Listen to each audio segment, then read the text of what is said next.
Hey everybody, welcome to our weekly pastoral update. Hope you are doing well as we're continuing into the new year.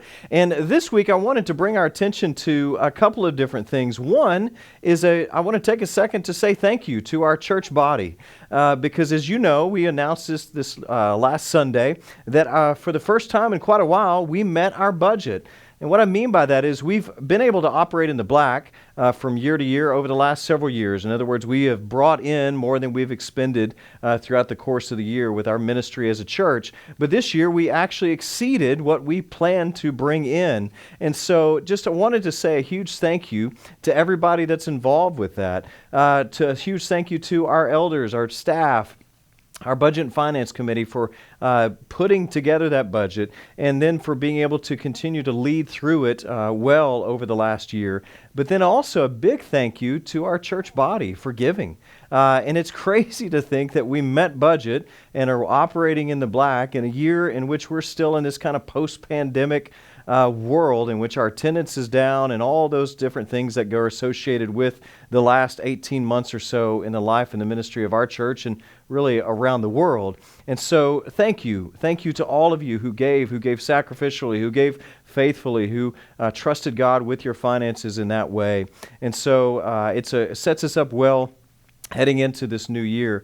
But ultimately, we got to give all the glory, all the credit to God for His faithfulness to our church over these last 2 years. We are so grateful of how God has continued to work and move. In spite of the different challenges that we've faced, God has been faithful.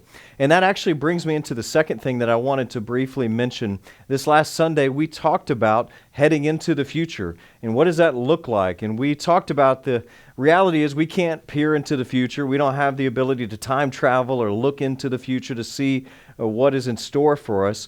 But we are able to, from Scripture, take away some really valuable principles.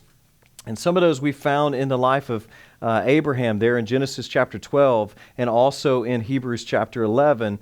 And we see from Abraham's life that there are some principles that can help guide us as we move into the future. We're reminded of the importance that heaven is our ultimate home, that this earth is not what it's all about, that we are moving towards an eternal reward. And so that mindset Paul talks about in Colossians chapter 3, to keep our mind set on the things that are above, to have an eternal perspective in everything that we do. And then as we move forward into this new year, to continue to have a sense of obedience and trust in God, that as God reveals what He wants us to do and where He wants us to go and how He wants us to live, that we're called to obediently trust Him and take action. Understanding that this journey that we're going to be on in the next year and the years ahead is going to be full of all kinds of unexpected things. There's other events that are going to come up that will be unprecedented, as we learned over the last 2 years. But we're going to know that God has been with us in the past, He'll be with us in the present, and He'll definitely be with us in the future. And so as we move into this next year, I think it's important for us to continue to trust and follow God and be willing to take a risk. Be willing to risk what maybe we normally value in order to obey and to follow God. And so a couple of the things that we talked about this last Sunday, just to continue to throw out there, is my hope, my prayer over the next several years is that in the years ahead, we see God allow us to maybe take some steps of faith by either planting or revitalizing a church, and maybe also this idea of some kind of an adventure into the business community. Maybe it's a coffee shop. Maybe it's a connection with our relationship with the Seattle church plant, Epic Life Church, and Keith Carpenter, the pastor there, the Pilgrim Coffee House that they have started. Maybe it's a franchise here. These are just a few things that we have kind of thrown out there. We don't have any definite plans, but these are things that we're just praying about and saying, God, are you in this? Is this something you want us to move forward in? So let me encourage you to be doing that collectively as a church body, but then individually.